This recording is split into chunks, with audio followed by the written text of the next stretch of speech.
मेरे प्यारे देशवासियों, मन की बात के पिछले एपिसोड में मैंने आपसे कैच द रेन अभियान की चर्चा की थी। मैंने आग्रह किया था कि बारिश की हर बूंद को सहेजने के इस अभियान को जन आंदोलन बनाएं। कैच द रेन का संदेश बहुत सीधा है। जहां बारिश गिरे, जब बारिश गिरे, पानी को वहीं सहेजिए। इसलिए 4 जुलाई से देश भर में एक विशेष अभियान भी चलाया जा रहा है। इसके तहत बारिश के पानी के संचयन, ग्राउंड वाटर रिचार्ज, पुराने जल स्रोतों के पुनर्जीवन और वृक्षारोपण को नई गति दी जा रही है। मुझे बहुत खुशी है कि गांव हो या शहर, पंचायतें हो या सामाजिक संस्थाएं, हर जगह लोगों ने बढ़ चढ़कर भागीदारी की है। कहीं पुराने तालाबों से गाद निकाली जा रही है, कहीं कुआं और बावड़ियों को फिर से जीवन दिया जा रहा है। बंद पड़े बोरवेल अब ग्राउंड वाटर रिचार्ज का माध्यम बन रहे हैं। साथियों, मध्य प्रदेश के सीधी जिले में करीब 1,500 तालाब बनाए गए हैं। नरसिंहपुर में अमृत सरोवरों को संवारा गया है। महाराष्ट्र के नासिक में बड़ी मात्रा में पानी सहेजने की क्षमता विकसित हुई है। आंध्र प्रदेश के नंदयाल में सभी ग्राम पंचायतें इस अभियान से जुड़ी हैं और पुराने तालाबों को फिर से उपयोगी बनाया गया है। हमारे शहर भी पीछे नहीं है। छत्तीसगढ़ के कोरबा, उड़ीसा के भुवनेश्वर और आंध्र प्रदेश के विजयनगरम इस अभियान के उत्साहजनक परिणाम दिखाई दे रहे हैं। आइए हम भी अपने आसपास किसी एक तालाब, कुएं या बावड़ी की जिम्मेदारी लें। पानी की हर बूंद बचाएं। आज बचाई गई हर बूंद आने वाली पीढ़ियों के भविष्य की सबसे बड़ी पूंजी है। मेरे प्यारे देशवासियों, कुछ ही दिन पहले ग्लासगो में कॉमनवेल्थ गेम्स शुरू हुए हैं। हर देशवासी भारतीय दल को निरंतर अपनी शुभकामनाएं दे रहा है। उनकी कामना है कि सभी खिलाड़ी और एथलीट बेहतरीन प्रदर्शन करें और लोगों का दिल भी जीते। साथियों, हमारे युवाओं ने हाल के दिनों में स्पोर्ट्स में कई शानदार उपलब्धियां हासिल की हैं। पीवी सिंधु बैडमिंटन में जापान ओपन का खिताब जीतने वाली पहली भारतीय बन गई हैं। उनकी इस उपलब्धि पर पूरे देश को गर्व है। भारतीय महिला क्रिकेट टीम ने भी लंदन में लॉर्ड स्टेडियम में अपना पहला टेस्ट मैच जीता है। यह एक ऐतिहासिक जीत है। हमारी टीम ने 270 रनों के बड़े अंतर से यह मुकाबला जीता। लेकिन बात सिर्फ इतनी सी नहीं है। लॉर्ड्स के लंबे इतिहास में यह महिलाओं की टीम का पहला टेस्ट मैच था। 1983 में इसी मैदान पर भारत ने अपना पहला क्रिकेट विश्व कप जीता था। अब हमारी नारी शक्ति ने यहां देश का नाम रोशन किया है। साथियों, कुछ छोटे प्रयास ऐसे भी होते हैं जो बहुत मायने रखते हैं। मुझे केरलम में एर्नाकुलम के साउथ चित्तूर में स्पोर्ट्स के ऐसे ही एक प्रयास के बारे में पता चला है। वहां के एक स्कूल में संस्कृत क्लब है।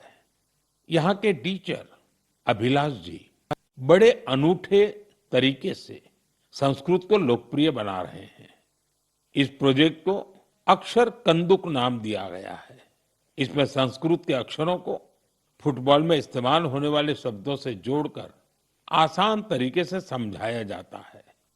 इससे सीखने में आनंद मिलता है, साथ ही खेलों से लोगों का जुड़ाव भी बढ़ता है। मेरे प्यारे देशवासियों, पिछले रविवार विक्रम-1 इसके सफल लॉन्च से हर देशवासी गौरव से भरा हुआ है।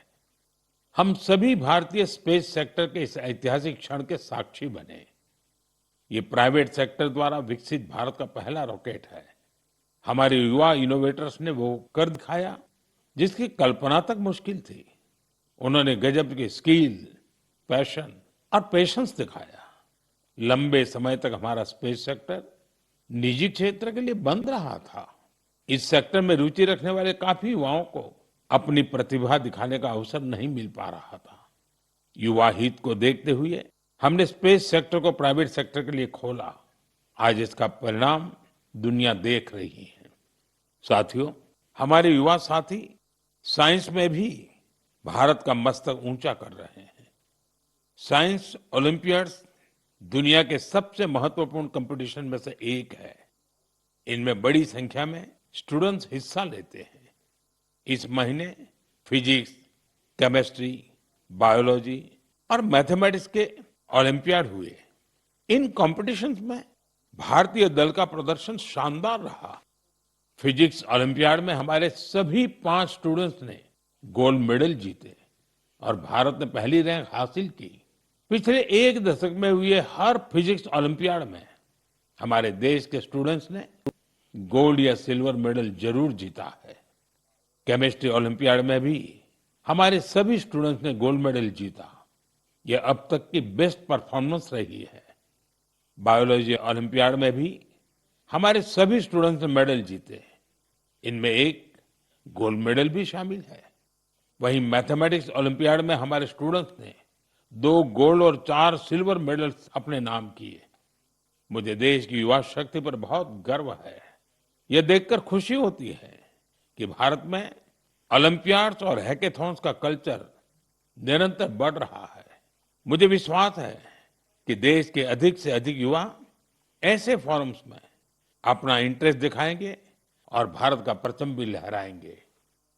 मेरे प्यारे देशवासियों, जब हुनर भी हो और कुछ करने का जज्बा भी हो, तो हर राह आसान हो जाती है। कश्मीर की पारंपरिक चटाई वगु को लेकर आज जो प्रयास हो रहे हैं, उसमें इसी की झलक मिलती है। इसे सरकंडे और धान के पुआल से, स्ट्रॉ से तैयार किया जाता है। इस चटाई को बनाने की परंपरा बरसों पुरानी है। इसके लिए सबसे पहले कश्मीर के दलदली इलाकों की घास और सरकंडे की कटाई की जाती है। धूप में सुखाने के बाद छटाई होती है और फिर शुरू होता है हाथों से बुनाई का काम। 2 कारीगरों को एक चटाई बनाने में करीब करीब 4 दिन लगते हैं। यह चटाई अनूठी भी है और इको फ्रेंडली भी है। एक बड़ी खासियत यह है कि आपको गर्मियों में इससे ठंडक मिलेगी और सर्दियों में गर्माहट। पहले यह कश्मीर के हर घर में दिखती थी, लेकिन पिछले कुछ वर्षों में इसका उपयोग कम होने लगा था। ऐसे में श्रीनगर के गुलाम हुसैन जी और उनकी बेटी तंजिला जी ने एक संकल्प लिया। दोनों वगु क्राफ्ट की परंपरा को एक नया जीवन देने में जुट गए। गुलाम हुसैन जी बहुत ही साधारण परिवार से आते हैं। उन्होंने इस काम में कई तरह की चुनौतियां भी आई, लेकिन वगु के संरक्षण का उनका संकल्प अडिग था। देखते ही देखते उनके इस प्रयास से बहुत सारे लोग जुड़ते चले गए। गुलाम हुसैन जी ने इस कौशल को खूब बढ़ाया। अपने मिशन में उन्हें स्थानीय स्तर पर सरकारी सहयोग भी मिला। आज तेजी से लोकप्रिय हो रहा वगु देश के अन्य हिस्सों में भी पहुंच रहा है। मुझे इस प्रयास से जुड़े सभी लोगों पर बहुत गर्व है। आज हम सभी का लोकल प्रोडक्ट्स पर जोर है। हम वोकल फॉर लोकल के मंत्र को लेकर चल रहे हैं।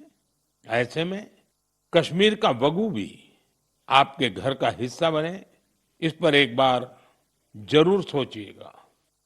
साथियों, हमारे देश में चाय सिर्फ एक पेय नहीं है, ये अपनापन भी है। सुबह की शुरुआत हो, दोस्तों की मुलाकात हो या परिवार के साथ कुछ पल बिताने हो, चाय हर मौके का हिस्सा बन जाती है। वैसे तो आप भी भली भांति जानते हैं मेरा चाय से रिश्ता क्या है, लेकिन आज मैं जिस चाय की चर्चा कर रहा हूं, उसने सिर्फ स्वाद ही नहीं दिया, बल्कि अनेक बहनों के जीवन में आत्मनिर्भरता की नई खुशबू भी घोल दी है। उत्तर प्रदेश के बिजनौर जिले के लखीवाला गांव में सेल्फ हेल्प ग्रुप से जुड़ी महिलाओं ने विदुर प्रेरणा स्वदेशी हर्बल टी तैयार की है। इसमें लेमन ग्रास, गिलोय, मुलेठी, तुलसी, कच्ची हल्दी, दालचीनी, इलायची और सौंफ जैसी प्राकृतिक सामग्रियां शामिल है। अपने अनोखे स्वाद और गुणों की वजह से इस चाय ने बहुत कम समय में लोगों के बीच खास पहचान बना ली। प्रयागराज के महाकुंभ और दिल्ली के इंटरनेशनल फूड फेस्टिवल में इस हर्बल चाय को खूब सराहना मिली। विदेशों से आए लोगों ने भी इसमें दिलचस्पी दिखाई। साथियों, सबसे प्रेरक बात इसकी शुरुआत है। ये पूरा प्रयास सिर्फ 1 लाख रुपए से शुरू हुआ था। आज यह ब्रांड देश के बड़े संस्थानों तक पहुंच चुका है। ये पहल हमें बताती है कि जब स्थानीय ज्ञान, प्रकृति और महिलाओं का आत्मविश्वास साथ आते हैं तो एक छोटा सा प्रयास भी बड़े बदलाव की शुरुआत बन जाता है। मेरे प्यारे देशवासियों, आज देश भर में एक पेड़ मां के नाम अभियान के माध्यम से लोग प्रकृति के प्रति अपना दायित्व निभा रहे हैं। जब समाज इस भावना से जुड़ता है तो बहुत सुंदर और प्रेरक उदाहरण सामने आते हैं। साथियों, अहमदाबाद में जन भागीदारी की अद्भुत शक्ति दिखाई दी है। भारत क्षेत्र में 1 घंटे के भीतर 3.5 लाख से अधिक पौधे रोपे गए। इसमें 25,000 से अधिक लोग जुटे।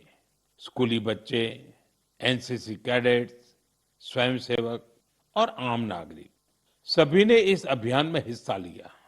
आने वाले वर्षों में यही पौधे एक घने शहरी वन का रूप लेंगे। इस प्रयास को Guinness book of world record में दर्ज किया गया है। साथियों, एक पेड़ मां के नाम अभियान के तहत यूपी में भी जन शक्ति का अद्भुत संकल्प देखने को मिला है।